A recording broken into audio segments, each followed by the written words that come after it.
ഏവർക്കും lead ice junior weekly ന്യൂസിലേക്ക് സ്വാഗതം. പ്രധാന വാർത്തകൾ. മണിപ്പൂരിൽ രാഷ്ട്രപതി ഭരണം ഏർപ്പെടുത്തി. ഇന്ത്യക്ക് F-35 സ്റ്റെൽത്ത് ഫൈറ്റർ വാഗ്ദാനം ചെയ്ത് president Donald Trump. 2025 climate risk ഇൻഡെക്സിൽ 6ാം സ്ഥാനത്ത് ഇന്ത്യ. 26ാമത് മുഖ്യ തെരഞ്ഞെടുപ്പ് കമ്മീഷനായി നിയമിക്കപ്പെട്ട Gyanesh Kumar.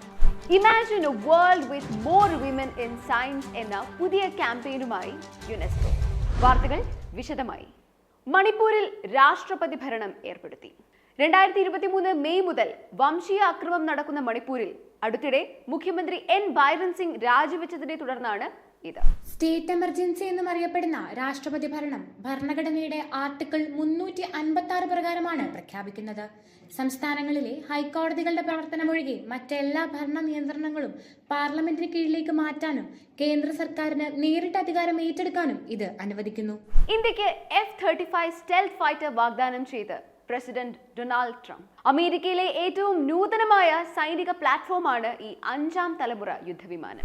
International traffic and arms regulation പ്രകാരം ആയുധ കൈമാറ്റ ചട്ടങ്ങളിൽ പുനഃപരിശോധനയ്ക്കൊരുങ്ങുകയാണ് ഇന്ത്യയും US-ഉം. 2030 ആകുമ്പോഴേക്കും രാജ്യങ്ങൾക്കിടയിലെ ഡിഫൻസ് ട്രേഡ് $500 ബില്യൺ ഉയർത്തുക എന്നതാണ് ലക്ഷ്യം. മുംബൈ ഭീകരാക്രമണ കേസിലെ പ്രതി തഹാവൂർ റാണയെ ഇന്ത്യക്ക് കൈമാറാനുള്ള US തീരുമാനവും പ്രധാനമാണ്. 2025 ക്ലൈമറ്റ് റിസ്ക് ഇൻഡെക്സിൽ 6ാം സ്ഥാനത്ത് India.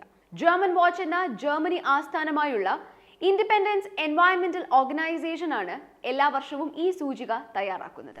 International disaster database, international monetary fund എന്നിവിടങ്ങളിൽ നിന്നുള്ള ദീർഘകാലത്തെ കണ്ടെത്തലുകളുടെ അടിസ്ഥാനത്തിലാണ് ഈ ഇൻഡെക്സ് പ്രസിദ്ധീകരിക്കുന്നത്.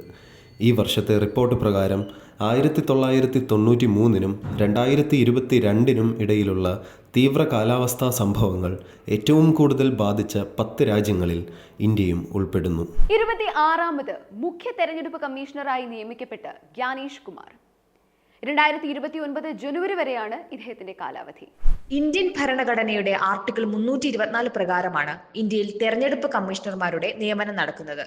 ഇലക്ഷൻ കമ്മിറ്റിയുടെ നിർദ്ദേശപ്രകാരം ഇന്ത്യൻ പ്രസിഡന്റാണ് ഇലക്ഷൻ കമ്മീഷൻ അംഗങ്ങളെ നിയമിക്കുന്നത്.